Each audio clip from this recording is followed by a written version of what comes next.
Kira-kira itu kan esensi umumnya, tapi esensi dasar dari persoalan kasus yang sekarang ini ada, kira-kira. Saya kira ini pengalaman untuk pemerintah, daerah Kabupaten TTU, untuk nantinya ke depan, dinas teknis yang membidangi hal-hal tertentu dalam hal urusan pelayanan kepada masyarakat secara umum, harus lebih waspada, harus lebih berhati-hati.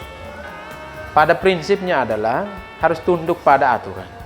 Karena aturan itu menjadi alat ukur untuk kita membangun daerah ini. Ya. Nah, Partai Golkar ini kan sebetulnya partai pengusung pemerintah. Iya. Dalam kaitan dengan partai pengusung pemerintah tentu bisa memberi input kepada Pak Bupati untuk bisa memberikan yang namanya reward dan punishment kepada penyelenggara pemerintahan, dalam hal ini dinas teknisnya. Kira-kira menurut Pak Joni, tindakan yang konkretnya seperti apa? Ya, pada saat ini sebagai kader Golkar dan Pak Bupati juga adalah kader Golkar, kita saling membantu untuk bisa pemerintahan ini bisa berjalan dengan baik.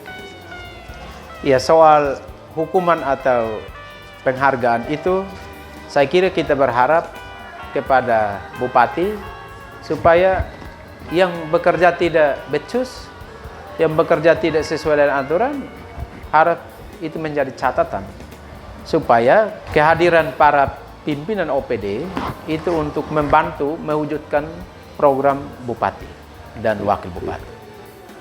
Tapi kelihatannya Pak Joni omongannya terlalu umum ini. Kira-kira tindakan konkret yang paling real. Ya. Paling real. Ini kami butuh yang paling real supaya paling tidak dalam kaitan dengan upaya perbaikan tata kelola pemerintahan ini seperti harapan banyak orang. Untuk apa? Pertama, dalam aspek pelayanan ini kan harus seimbang, merata, lalu kemudian ada aspek keadilannya di situ. Kira-kira menurut Pak Joni? Saya kira kalau semua dilaksanakan menurut hukum, maka hukum itu artinya seluruh aspek sudah diperhatikan. Baru muncul sebuah norma hukum. Ketika sudah menjadi sebuah norma hukum, maka yang paling prinsip di sini adalah kita berjalan sesuai dengan rel yang ada. Nah, Pak Joni, kira-kira Pak Joni memberi pesan dulu. Pertama kepada dinas teknis, lalu kemudian Pak Joni juga bisa memberi memberikan pesan kepada para pencari tenaga kerja, karena mereka memberi harapan yang mungkin terlalu tinggi terhadap harapan-harapan yang sebetulnya untuk mereka mendapatkan pekerjaan. Ada yang punya pengalaman kan sudah mengabdi terlalu lama, tapi hanya karena aturan kemudian terbentur dengan yang namanya standar IPK, akhirnya mereka putus asa. Malah kemarin itu kan dibuka kesempatan untuk melakukan sanggahan. Mereka kemudian misalnya ada yang putus asa, mereka tidak mau lagi. Nah, kira-kira menurut Pak Joni? Ya, pertama lanjutkan proses ini dengan mengabaikan standar IPK. Standar IPK. Karena itu sama sekali tidak ada dalam pengumuman itu. Yang kedua, kepada para pencari kerja agar tenang, sabar, semoga ada solusi yang terbaik. Kita berharap saran usulan kita ini pemerintah bisa perhatikan. Bahwa seluruh mekanisme yang sudah diumumkan itu, syarat-syarat yang sudah diumumkan, apabila pemerintah dalam hal ini dinas teknis BKD memproses seluruh administrasi berdasarkan pengumuman itu, saya kira tidak ada masalah. Ya. Jika itu secara standar itu dijalankan, tentu pencari kerja juga kan senang. Tapi yang sekarang realnya adalah masyarakat pencari para tenaga kerja ini kan mengalami yang semacam gangguan psikologi ketika mereka punya harapan tidak tercapai. Hanya karena satu alasan, misalnya untuk tenaga pendidik katakanlah IPK-nya. Lalu kemudian ada juga ketika misalnya dinyatakan tidak memenuhi syarat, mereka kemudian putus asa. Kan supaya dalam pendekatan risiko ini kan kita berusaha untuk mengambil risiko yang paling kecil dari sekian banyak risiko. Kira-kira menurut dalam sebuah tindakan atau keputusan tentu ada yang memberikan kita senang, ada juga yang tidak. Ada yang baik, ada yang tidak. Ada yang menguntungkan, ada yang tidak.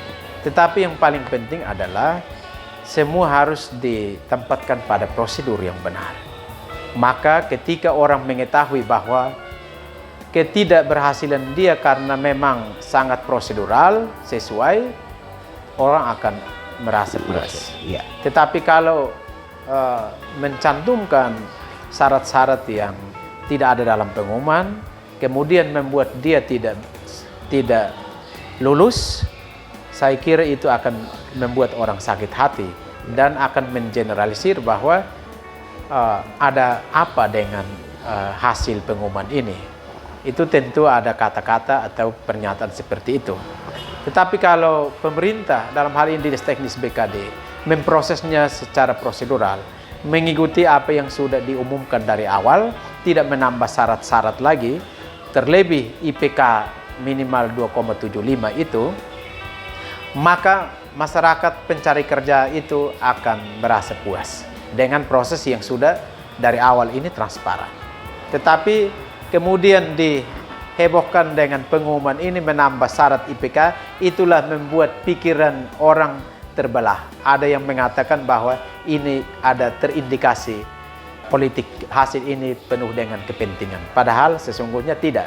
Hanya ada kekeliruan menambah syarat yang tidak ada dalam pengumuman itu. Ya, ya.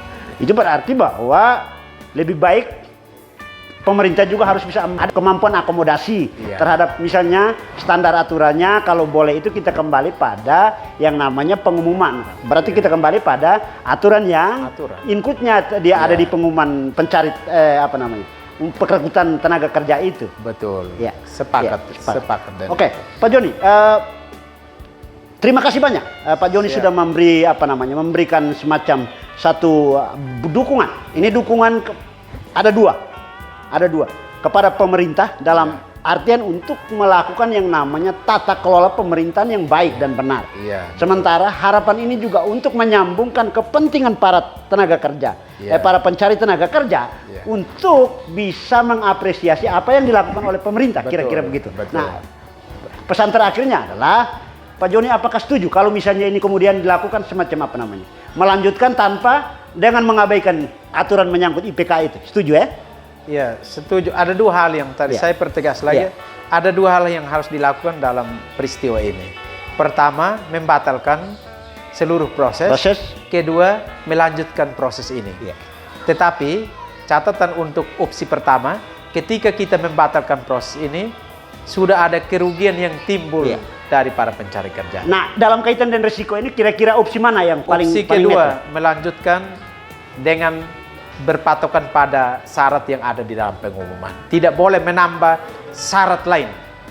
Seperti yang sekarang jadi polemik, yakni IPK minimal 2,75 itu. Ditiadakan. Karena pengumumannya memang tidak ada. Tidak ada. Itu berarti bahwa Pak Joni lagi berpihak kepada tenaga kerja, tapi sambil memberi supporting kepada pemerintah sebagai penyelenggara pemerintahan untuk melakukan tindakan penyelenggaraan pemerintah yang adil dan memberikan pendidikan politik bagi masyarakat. Ini pengalaman baik untuk kita semua, terutama para pimpinan OPD, supaya bekerja lebih hati-hati. Mendukung Bupati dan Wakil Bupati dengan cara bekerja baik, bekerja teliti, bekerja terbuka, bekerja jujur. Oke. Terima kasih Pak Joni. Terima kasih Bang Sukses. Lelta Kaib. Terima kasih.